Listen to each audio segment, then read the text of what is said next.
4월 12일 금요일 매일 성경 묵상을 시작합니다. 오늘 함께 나눌 말씀은 신명기 26장 1절에서 19절입니다. 신명기 26장 1절에서 19절 말씀을 제가 봉독합니다. 네 하나님 여호와께서 네게 기업으로 주어 차지하게 하실 땅에 네가 들어가서 거기에 거주할 때에 네 하나님 여호와께서 네게 주신 땅에서 그 토지의 모든 소산의 만물을 거둔 후에 그것을 가져다가 광주리에 담고 내 하나님 여호와께서 그의 이름을 두시려고 택하신 곳으로 그것을 가지고 가서 그때의 제사장에게 나아가 그에게 이르기를 내가 오늘 당신의 하나님 여호와께 아뢰나이다. 내가 여호와께서 우리에게 주시겠다고 우리 조상들에게 맹세하신 땅에 이르렀나이다 할 것이요. 제사장은 네 손에서 그 광주리를 받아서 내 하나님 여호와의 제단 앞에 놓을 것이며 너는 또 내 하나님 여호와 앞에 아뢰기를 내 조상은 방랑하는 아람 사람으로서 애굽에 내려가 거기에서 소수로 거류하였더니 거기에서 크고 강하고 번성한 민족이 되었는데 애굽 사람이 우리를 학대하며 우리를 괴롭히며 우리에게 중노동을 시키므로 우리가 우리 조상의 하나님 여호와께 부르짖었더니 여호와께서 우리 음성을 들으시고 우리의 고통과 신고와 압제를 보시고 여호와께서 강한 손과 편팔과 큰 위엄과 이적과 기사로 우리를 애굽에서 인도하여 내시고 이곳으로 인도하사 이 땅 곧 젖과 꿀이 흐르는 땅을 주셨나이다.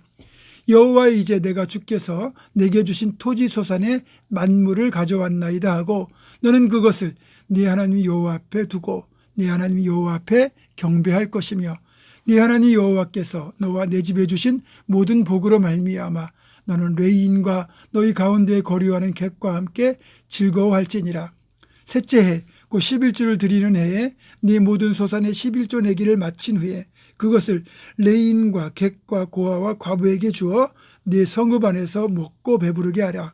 그리할 때에 네 하나님 여호와 앞에 아뢰기를 내가 성물을 내 집에서 내어 레위인과 객과 고아와 과부에게 주기를 주께서 내게 명령하신 명령대로 하였사오니 내가 주의 명령을 범하지도 아니하였고 잊지도 아니하였나이다. 내가 애곡하는 날에 이 성물을 먹지 아니하였고 부정한 몸으로 이를 떼어두지 아니하였고 죽은 자를 위하여 이를 쓰지 아니하였고 네 하나님 여호와의 말씀을 청종하여 주께서 내게 명령하신 대로 다 행하였사오니 원하건대 주의 거룩한 처소 하늘에서 보시고 주의 백성 이스라엘에게 복을 주시며 우리 조상들에게 맹세하여 우리에게 주신 젖과 꿀이 흐르는 땅에 복을 내리소서 할지니라. 오늘 내 하나님 여호와께서 이 규례와 법들을 행하라고 네게 명령하시나니 그런즉 너는 마음을 다하고 뜻을 다하여 지켜 행하라. 내가 오늘 여호와를 네 하나님으로 인정하고 또 그 도를 행하고 그의 규례와 명령과 법도를 지키며 그의 소리를 들으리라 화건하였고 여호와께서도 내게 말씀하신 대로 오늘 너를 그의 보배로운 백성이 되게 하시고 그의 모든 명령을 지키라 화건하셨느니라. 그런즉 여호와께서 너를 그 지으신 모든 민족 위에 뛰어나게 하사 찬송과 명예와 영광을 삼으시고 그가 말씀하신 대로 너를 내 하나님 여호와의 성민이 되게 하시리라. 아멘.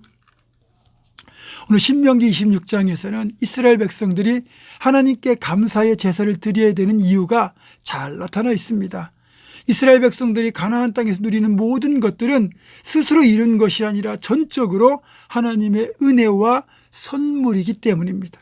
물론 지금 우리가 누리는 이 물질적인 풍요, 이 평화는 우리 부모 세대들이 정말 가난과 고난 속에서도 자식들을 위해 희생하고 어떻게든 교육을 시키고 노력해서 이룬 것은 어느 정도 맞지만 그렇다고 해서 풍요와 평안을 누리는 것이 이분들 때문이라고만 말한다면 그건 하나님의 영광을 가로채는 겁니다. 생각해 보세요. 우리 5,000년 역사 속에서 우리 부모 세대들이 희생하지 않은 때가 어디 있으며 노력하지 않은 적이 어디 있으며 근면성실하지 않은 적이 언제 있었습니까? 그러나 여전히 우리는 못 살고 여전히 굶주렸지 않습니까? 그런데 지금 우리가 이런 물질적 풍요와 전쟁이 없는 시대를 살 수 있는 건 이 땅에 복음이 들어오고 하나님의 은혜가 임하였기 때문에 가능한 축복인 겁니다. 이 사실을 망각하면 그 공로를 자기 자신이나 어떤 특정 인물에게로 돌리게 되고 하나님이 받으셔야 될 영광과 감사를 가로채는 불신앙적인 행위가 될 수 있습니다. 따라서 우리의 모든 감사는 전적으로 내 삶에서 누린 모든 것에 대한 공로와 은혜를 하나님께 돌리는 감사가 되어야 하는 겁니다. 그런데 오늘 본문 12절에 보면 아주 독특한 11조가 나와 있어요. 셋째 곧 11조를 드리는 해에 네 모든 소산의 11조 내기를 마친 후에 그것을 레위인과 객과 고아와 과부에게 주어 네 성읍 안에서 먹고 배부르게 하라. 아멘. 그러니까 일반적인 11조는 제사장과 레위인의 생계를 돕기 위한 제도였어요. 지금 신약 시대에도 11조가 필요한 이유는 교회 공동체를 원활하게 유지하기 위한 성도들의 헌신이 필요한 부분으로 봐야 됩니다. 그래서 정확하게 소득의 11조를 끝자리까지 계산해서 드리기보다는 내게 주신 모든 것이 하나님의 것이다 라는 마인드로 기꺼이 교회의 필요를 채울 수 있는 자세가 되어야 됩니다. 원래 이런 구약의 일반적인 11조 개념 외에 11조의 정신 중에는 나그네와 고아와 과부를 위한 구제 개념이 포함되어 있었던 겁니다. 그렇게 보면 11조를 포함하여 지금 우리가 드린 모든 헌금 안에는 이웃들과 어려운 이들을 향하여 재정적인 지원을 할 의무가 포함되어 있다는 겁니다. 따라서 교회가 힘써야 될 사명 중에 하나가 어려운 이들을 돌아보는 건데, 그동안 한국교회는 자신들의 몸집만 불려왔지 어려운 이웃을 향하여 다가가고 그들을 위하여 재정을 사용하는 일에는 매우 인색했던 게 사실입니다. 그리고 그 결과가 지금 한국교회에 대한 부정적인 인식과 교세의 쇠퇴로 드러나고 있는 겁니다. 물론 여전히 보이지 않는 곳에서 어려운 이들을 돕고 섬기고 돌보는 일을 하는 사역자들이 있고 기관들이 있고, 그런 분들이나 기관들은 대부분 신앙인들이나 교회에서 세운 기관들이에요. 이렇게 이름 없이 빚도 없이 수고하는 분들이 많이 있긴 하지만 간혹 이런 일을 하면서 정부로부터 지원을 받거나 개인들의 후원을 받아서 이 일을 하면서 금전을 횡령하거나 또는 갑질을 하거나 폭행하는 일이 발생하면서 정말 묵묵히 이름도 없이 빚도 없이 섬기는 분들까지 욕을 먹이는 경우가 가끔 있어서 안타까울 때가 많습니다. 그리고 이제 교회는 어쨌든 어려운 이웃을 향한 재정 지출을 이제는 좀 늘려야 됩니다. 우리 교회도 앞으로도 조금씩이라도 더 이 비중을 늘려가면 좋겠습니다. 그게 교회가 존재하는 또 하나의 이유가 되기 때문입니다.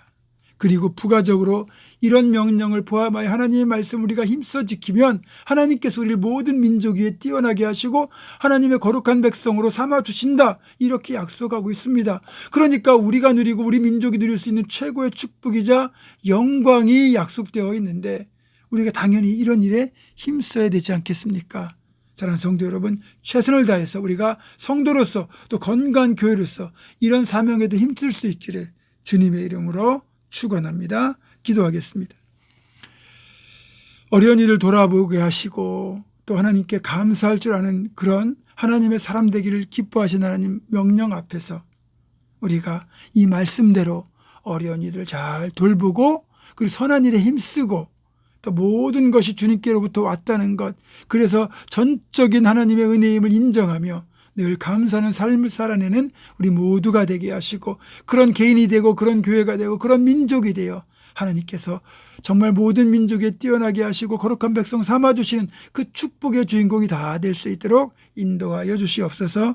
예수님의 이름으로 기도하옵고 이제는 우리 주 예수 그리스도의 은혜와 하나님의 사랑과 성령의 교통하심이 하나님께서 맡기신 일을 힘써 행함으로 그렇게 하나님께서 귀하게 여기시고 그렇게 거룩하고 영광스러운 백성 삼아주시는 그 주인공이 될 것을 결단하는 사랑하는 모든 성도들, 이들의 삶과 가정과 생업과 앞날과 우리 교회 위에 지금부터 영원토록 함께 하시옵기를 간절히 축원하옵나이다. 아멘.